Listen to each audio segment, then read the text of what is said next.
பெண்களில் ஆசி பெற்றவர் நீரே. உம்முடைய திருவயிற்றின் கனியாகிய இயேசுவும் ஆசி பெற்றவர். இறைவனின் தாயே, பாவிகளாய் இருக்கிற எங்களுக்காக அருள்மிகு பெற்ற மரியே வாழ்க.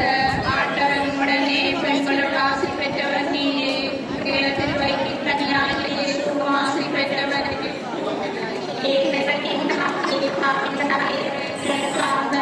இப்பொழுது பெற்ற மரியே வாழ்க. ஆண்டவர் உம்முடைய பெண்களுள் ஆசி பெற்றவர் நீரே. உம்முடைய திருவயிற்றின் கனியாகிய இயேசுவும் ஆசி பாவிகளாயிருக்கிற எங்களுக்காக இப்பொழுது பெண்களை வேண்டிக் கொள்ளுமாமே.